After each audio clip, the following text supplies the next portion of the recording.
Have you ever paused to wonder if you're stuck in something you just can't see clearly, but everyone else can? You know, that feeling where you can't even recognize your own cage because you've been taught it's home?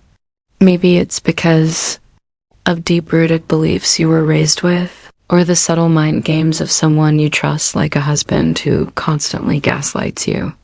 For so many years, it was obvious to everyone watching that Christine Brown was living in that very trap, a cold, loveless arrangement masquerading as a marriage.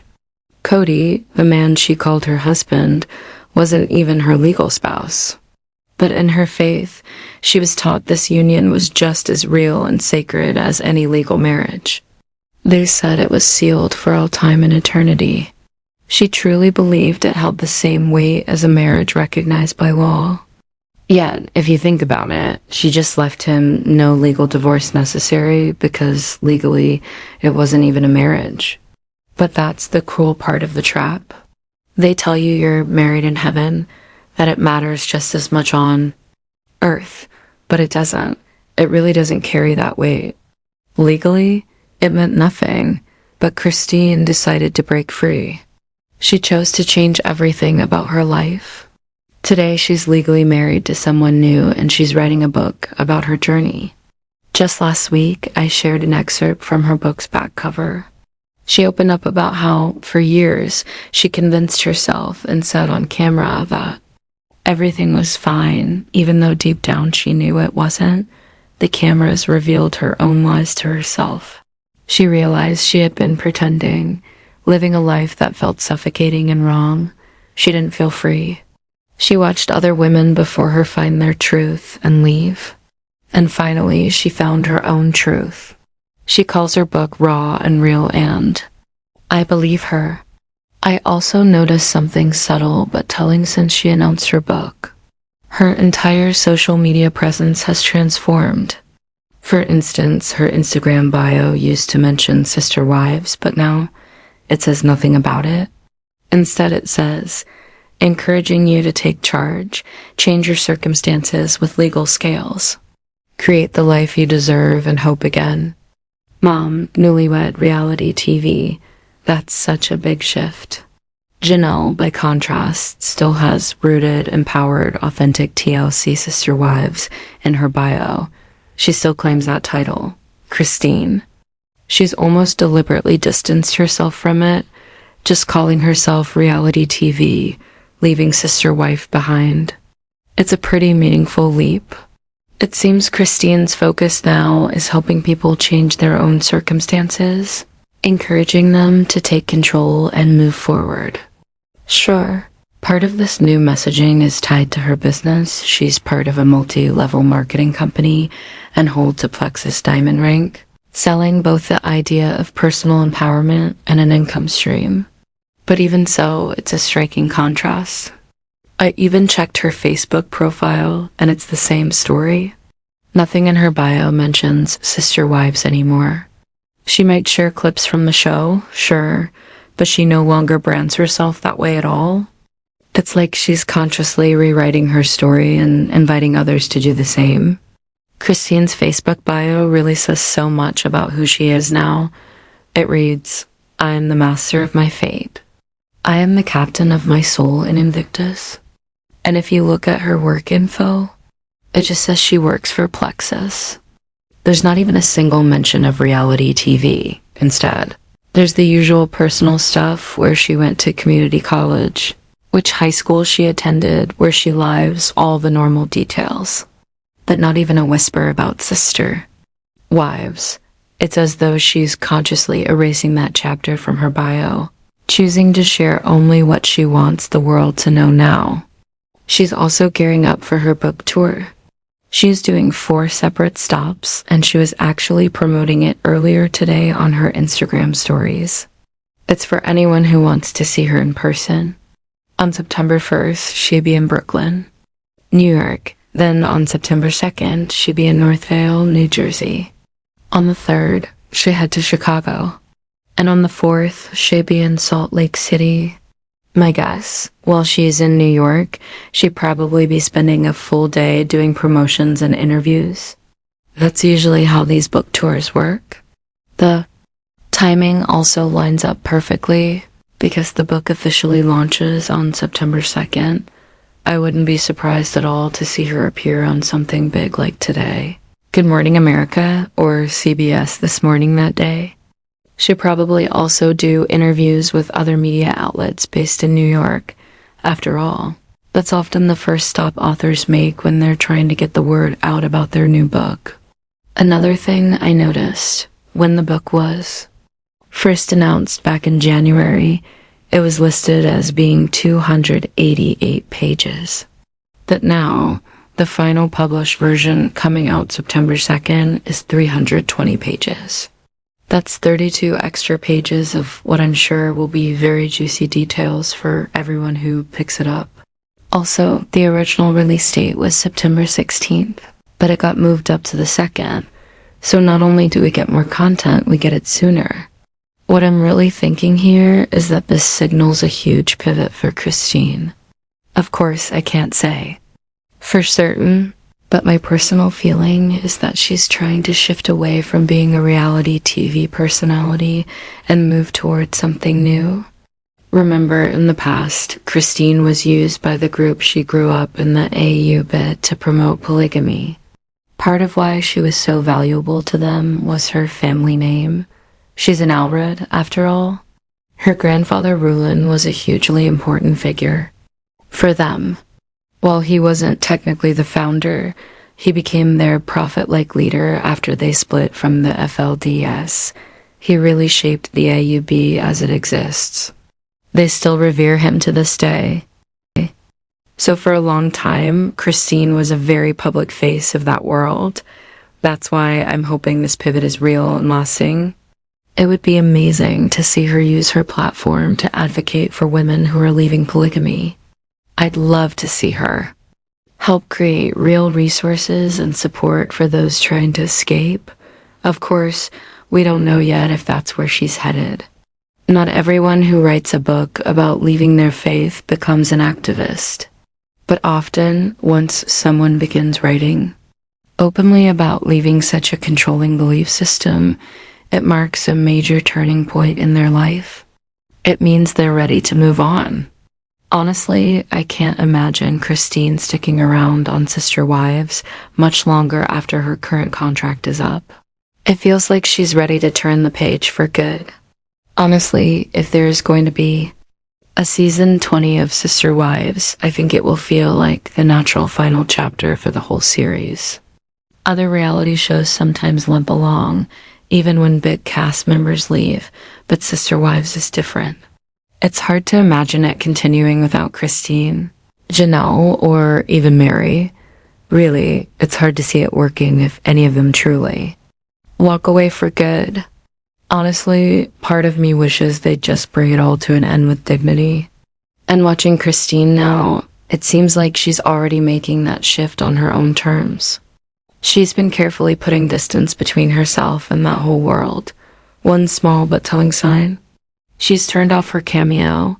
Just last week, she was still taking orders for personalized videos, but now she's shut it down. It's like she's slowly but intentionally closing that door to the Sister Wives fandom. At the same time, she's been out living her life, really living it. She spent time this summer traveling through Berlin, Switzerland, and Germany with David. Truly was with them. And so were Gwendolyn and Bea. They've had this amazing stretch of adventures abroad these past few weeks. You can see she's focused on her family and new beginnings instead of fan service or constant promotion. Honestly, that makes me wonder if she's getting ready to step away for good from the Sister Wives spotlight, the fandom, the branding, all of it. Time will tell. There's also been hints of some new rifts in the broader family.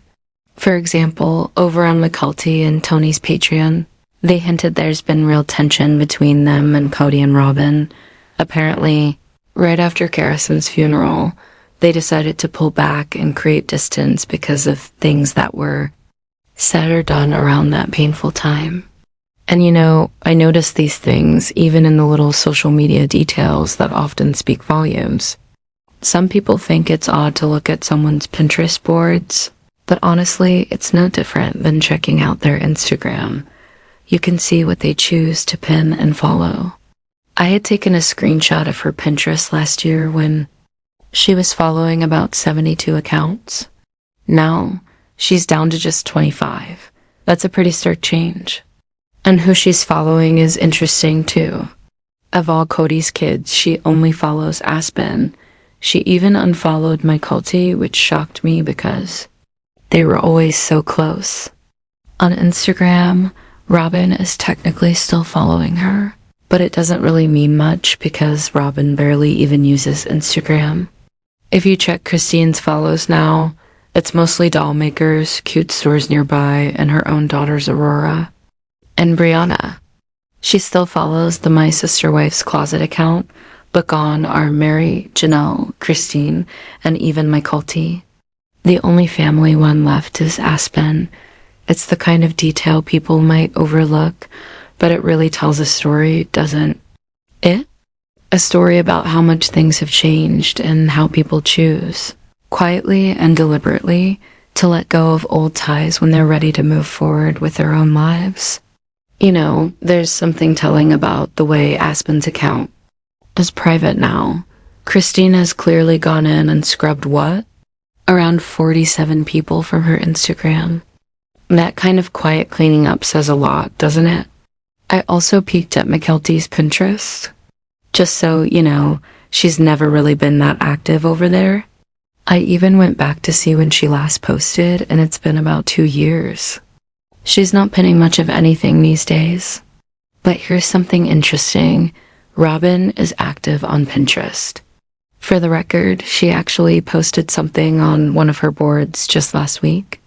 That's the one social media platform she seems to still use, and the only one I know that's public. What's so striking is that on Pinterest, Mykelti is still following Robyn, but Robyn, she's not following Mykelti at all. And honestly, Pinterest is the only place where we can even see Robyn's social connections out in the open, which makes it even more revealing. It really stood out to me that Robyn has stopped following anyone who's one of Kody's kids except Aspen. Aspen is the only stepchild left in that entire feed. Robyn used to say things like, "They're my babies, I love these babies, they're my grandbabies." And now, she's unfollowed the actual mother of her grandchildren. It makes you wonder, right? I can't help wishing they'd just be honest about what really happened there. Mykelti has hinted that something went down, but she won't say exactly what. I keep wishing she'd just tell the truth. And then there's Robyn's own pins. The last one she shared said, "God is your source, not people, not your job, not your connections. Everything else is a resource. He provides. Trust him to supply all you need." It feels so pointed, almost like there's something unresolved simmering beneath it all. It's the kind of quote that feels like it's coming from a place of uncertainty or maybe even resignation. Like she's trying to soothe herself while everything else falls apart. And there was another pin that caught my eye not long ago. "Nothing is ever broken for God to restore. What feels shattered beyond repair is still in his hands. And he's the master at bringing beauty from brokenness. Trust him. He's not done with your story."